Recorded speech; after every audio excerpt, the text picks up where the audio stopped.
Hello friend, नमस्ते। मैं पूरी दीदी के चैनल में आप लोगों का स्वागत करती हूँ। मैं एक छोटी सी गीत गाने जा रही हूँ। आप लोग को अच्छा लगे तो लाइक करना, ज़्यादा से ज़्यादा शेयर करना, सब्सक्राइब करना, कमेंट बॉक्स में जरूर बताना कि हमारी छोटी सी गीत आप लोग को जेठ बाई सखवा कठी का दोपहरिया हे खड़ी है मालिनी, हे खड़ी है मालिनी, मैया दई दादा रसनवा हे खड़ी है मालिनी। जेठ बाई सखवा कठी का दोपहरिया हे खड़ी है मालिनी, मैया दई दादा रसनवा हे खड़ी है मालिनी। अपने मंदिलवा से शीतला माई पुकार, हे लवटी जमालिनी, हे लवटी जमालिनी, हमन देव दर्शनवा हे लवटी जमालिनी, हमन देव दर्शनवा हे लवटी जमालिनी।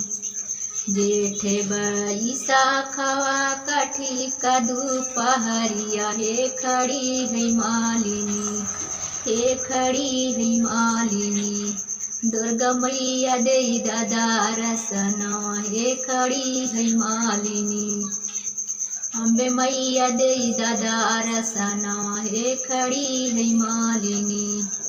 अपने मंदिलवा से दुर्गा माई पुकार, हे लवटी जमालिनी, हे लवटी जमालिनी, हमन देव दर्शनवा हे लवटी जमालिनी, हमन देव दर्शनवा हे लवटी जमालिनी।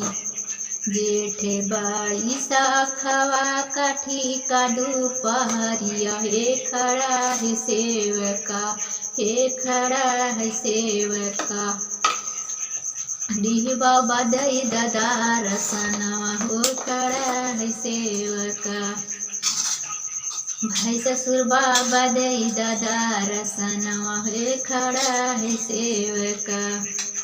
अपने मंदिलवा से भाई ससुर बाबा पुकार, हे लवटी जसेवका, हे लवटी जसेवका, हमन देव दर्शनवा हे लवटी जसेवका। जेठ बाई सखवा कठी का दोपहरिया हे खड़े है मालिनी, हे खड़ी है मालिनी, सती मैया दई दादा रसनवा हे खड़ी है मालिनी। जेठ बाई सखवा कठी का दोपहरिया हे खड़ी है मालिनी, हे खड़ी है मालिनी, सती मैया दई दादा रसनवा हे खड़ी है मालिनी। अपने मंदिलवा से सती मैया पुकार, हे लवटी जमालिनी, हे लवटी जमालिनी, हमन देव दर्शनवा हे लवटी जमालिनी, हमन देव दर्शनवा हे लवटी जमालिनी।